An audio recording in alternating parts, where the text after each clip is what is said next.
نحمدہ و نصلی و نسلم علی رسولہ الکریم، اما بعد فاعوذ باللہ من الشیطان الرجیم، بسم اللہ الرحمن الرحیم۔ معزز سامعین کرام، آج کا ہمارا موضوع ہے محرم الحرام کو محرم الحرام کیوں کہتے ہیں۔ جیسا کہ ہم جانتے ہیں کہ محرم اسلامی سال کا پہلا مہینہ ہے اور اس مہینے کے اندر بے شمار اسلامی واقعات ہوئے ہیں،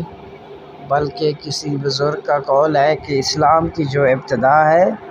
وہ بھی قربانی سے ہوئی اور اسلام کی جو انتہا ہے یعنی اختتام ہے وہ بھی قربانی سے ہوا۔ اگر ہم تاریخ کے اوراق پر نظر دوڑائیں تو یہ بات ہمیں معلوم ہوتی ہے کہ اسلامی مہینے کے پہلے سال یعنی اسلامی سال کے پہلے مہینے کے اندر محرم میں نواسہ رسول، جگر گوشہ بطول، حضرت امام حسین رضی اللہ تعالی عنہ نے اسلام کی سربلندی کے لیے اپنے رفقا اور اپنی جان کا نذرانہ پیش کرتے ہوئے اسلام کو سر بلند کیا۔ یعنی ایک لحاظ سے یہ اسلام کا پہلا اسلامی مہینہ محرم میں اس میں بھی قربانی ہوئی، اسی طرح اسلامی مہینوں کے آخری مہینہ جو کہ ذی الحج ہے اس کو بھی اگر ہم دیکھیں تو اس کے اندر بھی قربانی ہوئی۔ وہ کیسی قربانی کہ حضرت ابراہیم علیہ السلام نے اپنے بیٹے حضرت اسماعیل علیہ السلام کی قربانی کی، انہی کی یاد کو تازہ کرتے ہوئے، انہی کی سنت کو زندہ رکھتے ہوئے ہر سال مسلمان 10 ذی الحجہ کو عید الاضحیٰ کی صورت میں قربانی کرتے ہیں۔ ہم اپنے سوال کی طرف آتے ہیں کہ محرم کو محرم الحرام کیوں کہتے ہیں۔ محرم کے مہینے کو محرم اس کی تعظیم کی وجہ سے کہتے ہیں۔ لفظ حرام یہ حرمت سے ہے، اس کے معنی ہے قابل احترام، اور محرم الحرام کا معنی ہے حرم کا محرم کا مہینہ جو قابل احترام ہے، جیسا کہ مسجد الحرام کے معنی ہے وہ مسجد جو قابل احترام اور عظمت والی ہے۔ بسا اوقات کسی چیز کی ممانعت اور حرمت اس کی عظمت کی وجہ سے ہوتی ہے۔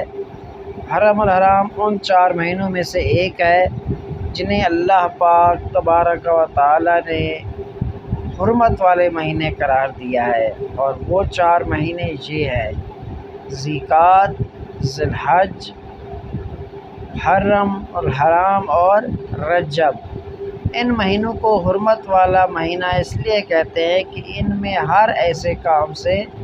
جو فتنہ و فساد، قتل و غارت، امن و سکون کی خرابی کا باعث ہو بالخصوص منع فرمایا گیا ہے۔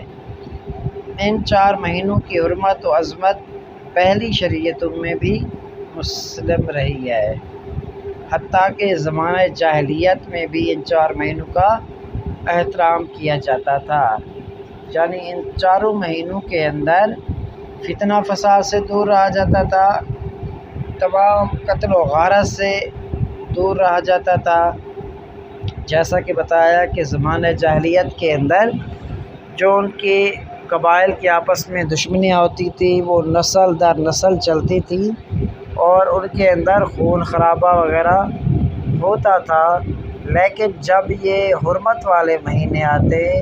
یعنی محرم، ذی القعدہ اور اس کے علاوہ جو 4 حرمت والے مہینے ہیں،